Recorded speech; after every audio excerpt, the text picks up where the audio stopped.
বুধবার পরিবহন দপ্তরে এলডিসি পদে চাকরি প্রত্যাশী ৮ জনের হাতে তুলে দেওয়া হয় অফার লেটার। মহাকরণের ৩ নং কনফারেন্স হলে এক অনুষ্ঠানের মধ্য দিয়ে অফার বিলি করা হয়।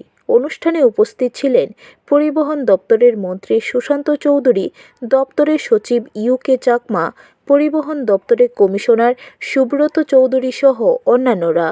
মন্ত্রী সুশান্ত চৌধুরী এই দিনে নিজের হাতে চাকুরি প্রত্যাশীদের হাতে অফার লেটার তুলে দেন। মন্ত্রী সুশান্ত চৌধুরী বলেন, যে কোনো সরকার কর্মচারীদের সহযোগিতা ছাড়া চলতে পারে না।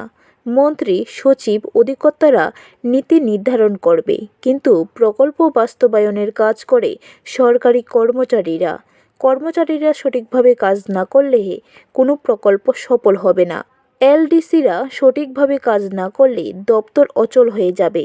বর্তমানে উচ্চশিক্ষিত ছেলেমেয়েরা এলডিসি পদে চাকুরিতে যোগদান করছে। এইটা আনন্দের বিষয় বলে জানান মন্ত্রী।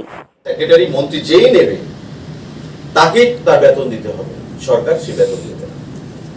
The message was loud and clear যে ত্রিপুরা রাজ্যে সরকারি চাকরি বা জনসংখ্যা যে অনুপাতে আছে তার থেকে সরকারি চাকরিজীবী অনেক বেশি, এবং বাইরের স্টেটের সঙ্গে যদি আমরা কম্পারিজন করি সেটাই দেখা যায়।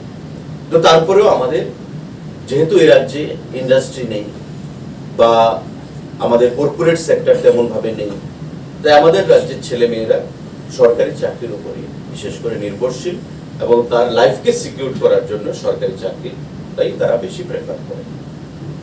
তো আজকে সেই ৮ জন যারা ভাগ্যবান আমি বলবো, এখানে গত পরশুদিনও আমি দেখেছি ৯ জন ইঞ্জিনিয়ার বিটেক 4 ডিপার্টমেন্টে এলডিসির চাকরি নিয়েছে। আজকে এমএসসি রয়েছে, এমএ রয়েছে, বিটেক রয়েছে 2 জন, বিটেক মাস্টার ডিগ্রি রয়েছে 3 জন, 4 জন, আর গ্রাজুয়েশন রয়েছে। যারা ইঞ্জিনিয়ারের চাকরি করতো বা করার এলিজিবিলিটি যাদের রয়েছে তারা এলডিসি চাকরি করছে। আমি এই কথা বলছি না কোনো চাকরি ছোট, কোনো চাকরি বড়, কিন্তু তার মাইন্ডসেটটা কি ছিল, আই এম এন ইঞ্জিনিয়ার। এখন কি যে আমি এলডিসি চাকরি নিচ্ছি, যদি ভবিষ্যতে কোনো সুযোগ আসে ত্রিপুরা ইঞ্জিনিয়ারিং সার্ভিসে যদি আমি ক্র্যাক করতে পারি বা ভবিষ্যতে যদি বেটার কোনো opportunity pi, I will switch over, আমি সেখানে চলে যাব। ইউ আর এট লিবার্টি, তোমাদের বা আপনাদের কোনো ধরনের সেখানে বাধা বিপত্তি সেখানে নেই। কিন্তু এই যে গভর্নমেন্ট চাকরি স্বচ্ছ নিয়োগ নীতির মাধ্যমে। ব্যুরো রিপোর্ট, খবর ত্রিপুরা।